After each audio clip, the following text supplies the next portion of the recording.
Salut les amis, on se retrouve aujourd'hui dans Miami. On vous fait visiter 4 beaux quartiers de Miami. Donc le premier, Design District. Donc là vous aurez des bâtiments avec des architectures un peu bizarres, c'est assez novateur. C'est le quartier où vous trouverez toutes les grosses boutiques de luxe. C'est un peu le Rodeo Drive de Beverly Hills, donc des grosses enseignes de montres, de haute couture. Baladez-vous, prenez les escalators, regardez à droite, regardez à gauche, prenez les petites ruelles. À chaque fois, il y a des choses un peu folles à voir. Là, une belle statue, des graphes qui sortent d'on ne sait où, des sculptures assez bizarres.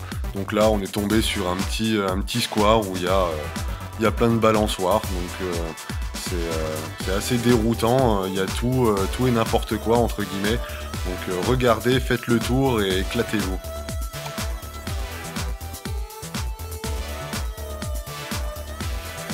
Ensuite on a bougé dans le quartier de Wynwood, donc c'est un quartier où je pense que le soir faut pas trop traîner. La journée c'est hyper touristique, vous verrez il y a des graphes absolument partout, tout le quartier est tagué, graffé, mais on parle pas de tags et de graphes très moches. Là on est sur de la fresque, c'est vraiment du gros artiste, c'est du gros boulot. Donc quelques vues avec le drone, on s'aperçoit qu'il y a même des graphes sur le toit des bâtiments. Il faut marcher, passer dans les rues, il y a vraiment des graffeurs qui ont été poser leur style un peu partout dans des endroits assez insolites. C'est vraiment excellent à voir et la qualité des fresques et des peintures, c'est juste incroyable. Vous avez des salles d'expo d'artistes où présentent leurs toiles, leurs sculptures. Il y en a un petit peu partout, il faut rentrer, les entrées ne sont pas payantes.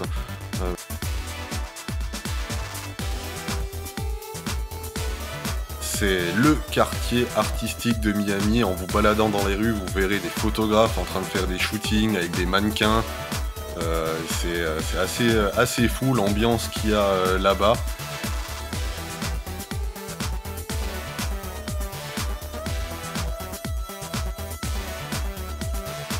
On a ensuite visité le quartier de Little Havana, donc c'est le quartier latino-cubain. Ah, c'est vraiment à voir, c'est pas très grand mais il y a beaucoup de choses à voir. Donc voilà, il est 9 h du matin, on est arrivé à Little Havana, il fait super beau, les magasins sont pas encore ouverts, donc pour patienter on se fait un petit café, Carla s'envoie un petit jus de mangue de compète, jus de mangue frais, pressé minute. Et nous, on n'avait qu'une seule envie, c'était se boire un vrai café expresso parce que le café US, il est vraiment dégueulasse. Donc là, on est au restaurant El Cristo Restaurante. Et écoutez, ça fait plaisir de se boire un bon petit café le matin. Ça change du jus de chaussette dégueulasse. On est à côté de Domino Park, donc une petite rue piétonne à l'effigie des jeux de domino. Donc c'est là où les anciens se réunissent l'après-midi pour jouer, passer le temps.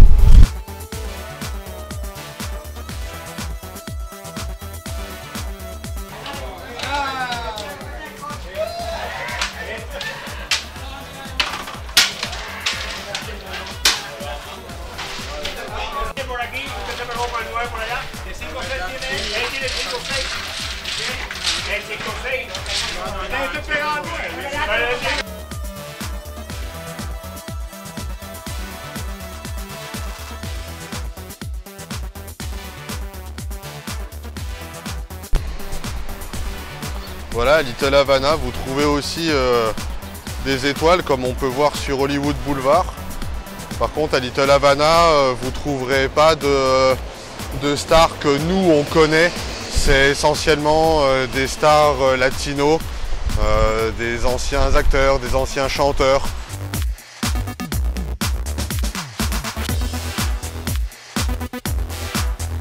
comme dans tous ces quartiers un peu insolites, n'hésitez pas à vous balader. Il y a plein de petites rues où vous trouvez des choses insolites, des graphes, des magasins qu'on n'a pas l'habitude de voir. Et là, en l'occurrence, une fabrique de cigares. Donc, on est rentré. Vous avez une dizaine, quinzaine de personnes qui sont en train de faire leurs cigares à la main. Donc, c'est vraiment super à voir. C'est libre d'entrée, vous laissez un tips si vous avez envie.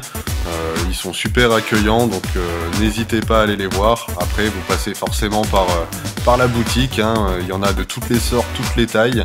Donc si vous êtes amateur, allez-y. Et on finit avec le quartier de Coconut Grove, le quartier luxe bohème de Miami. On est à Coconut Grove, on est au Coco Walk. Donc c'est un petit centre commercial en extérieur avec plein de petites boutiques.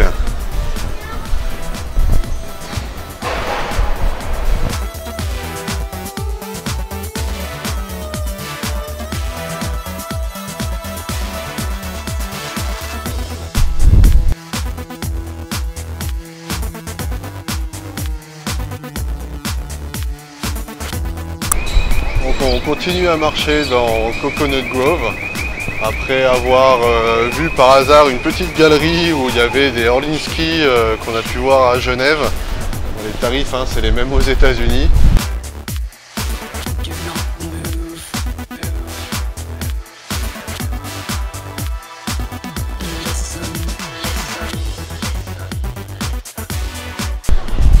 On continue à marcher, c'est hyper calme, c'est arboré, c'est vraiment reposant de marcher ici.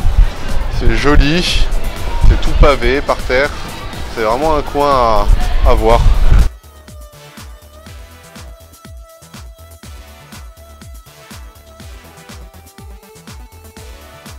Merci de nous avoir suivis dans cette présentation des 4 gros quartiers de Miami, les plus intéressants à notre goût. Dans le prochain épisode, donc on sera aux Bahamas. Donc n'hésitez pas à nous suivre, à mettre un petit pouce si vous avez aimé la vidéo, des commentaires. Je me ferai un plaisir d'y répondre. Et je vous dis à la prochaine pour de l'eau turquoise, des tortues, des poissons. Allez, à plus!